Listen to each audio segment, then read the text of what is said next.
Hi folks, just thought to do a quick garden update. I've got a few bits done. It's been a long day as it goes. Onion sets and things like that. Managed to plant my cherry tree, a small dwarf sour cherry, but anyway I'll let you have a look through. But first I'd like to thank Orva, who sent me some, the nice man, he sent me some wonderful seeds. And what I've got are Norwegian monastery beans, or should I say Norwegian monastery beans. Anyway, I've got some of them, they're just super. Bishop's wort, so it looks like we're going to have the holy garden. And some of these superb F2 tomato seeds. These are the multiflora rose quartz and Cherokee purple. So I'm really looking forward to getting these in and starting these. So these will be started in the down here in the cellar, in the grow room, and see what we get with them for next year. But anyway, I'll not bore you and carry on, blah blah blah. Have a look through. There's a few bits and pieces, as I said, and nice to be nice. See you later. Well, I think it's about time I got this into ground. This is a sour cherry, and what I'm going to do with this, I'm going to put it where the artichoke was, or is, the artichoke that flowered. It's about kicked it, the bucket. The other one is doing really well, but that one's not, so I had to find a place for this. It's been in a pot now for about 6 months, and I'm going to get that into ground. So this is where this is going to go. I'm going to cut back the invasive blackberries again and plant this here. So this is, I don't think that'll make it, so.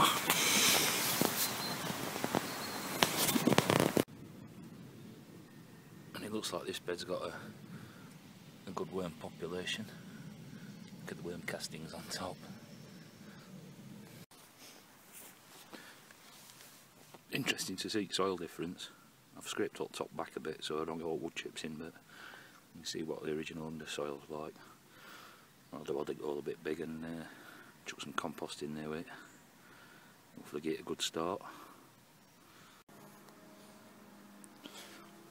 Well, it's not particularly root bound.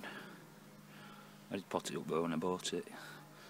I've just chucked some compost and some sand and some grit in the bottom for drainage. And it's a bit clay under there, and hopefully I should see it through. And that's that. Now this is a dwarf, so it shouldn't get much bigger than, well, it won't get any bigger than that, so hopefully it should be no problem there. And I just covered it back over with mulch. I might put some more mulch on that, and that little plant there's, look, it's a primrose. Amazing, that's come through mulch, so I'll leave it. And see, that's my problem with slugs. They come, they feed, and then they go back into the long grass in the field. Loads of them.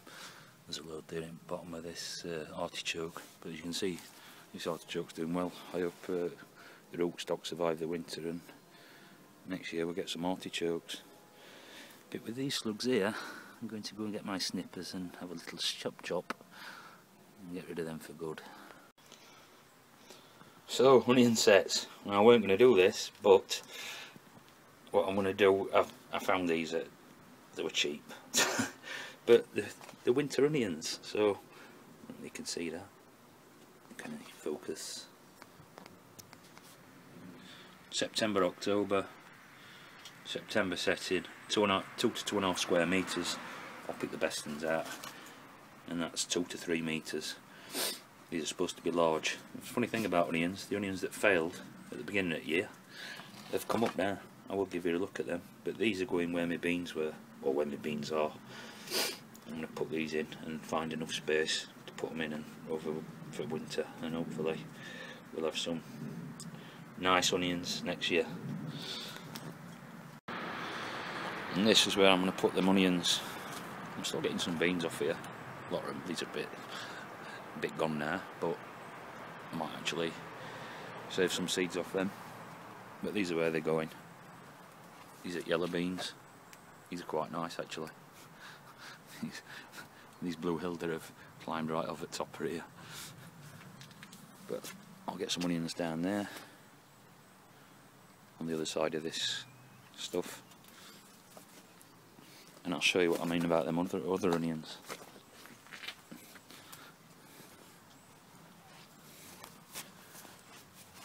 These are the onions planted in spring. Some of them came up and we've eaten off them, but the rest have all seemed to have just started to come.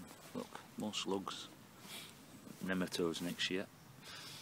I left these carrots because there's somewhere, or there was last week, there were some swallowtail caterpillars on them. Maybe they were big fat ones, so they've probably gone into chrysalis now, because I can't see them.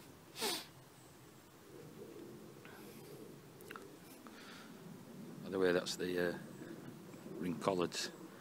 I've just measured that. It's nearly 2 metres tall now. Pretty good. And here's a devil's fort plant. If you remember that, I had a white fly. It's still got a bit, but it's not hurting it. And there they are. Sprouts. Might be having sprouts for Christmas.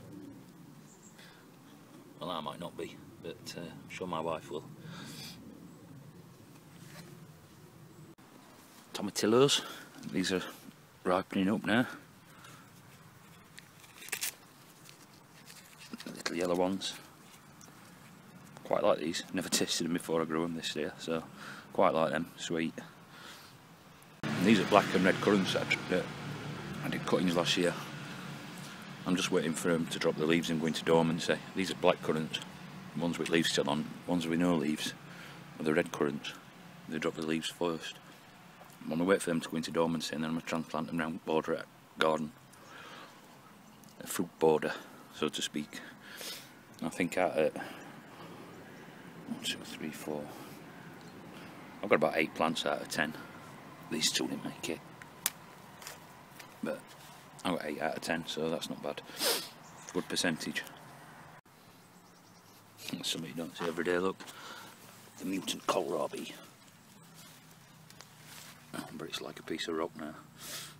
Like an old tree. What I'm going to do with these collards, incidentally, I'm going to leave them to go. See how long they'll last over winter. Same with kale. I've been eating off this stuff like pretty regular, so there's me Swiss chard, which again, that's pretty winter resistant, so hopefully we're getting some greens this year out of the garden.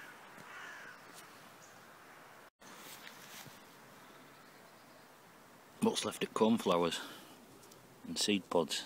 Now I've just collected some nasturtium seeds and spread them to where the focus. That's where I put the artichokes. So what I'm going to do, I'm going to collect some of these seed pods as well and spread them about there as well, around that cherry tree I've planted. And hopefully next spring then, stuff that will come up will be nice stuff.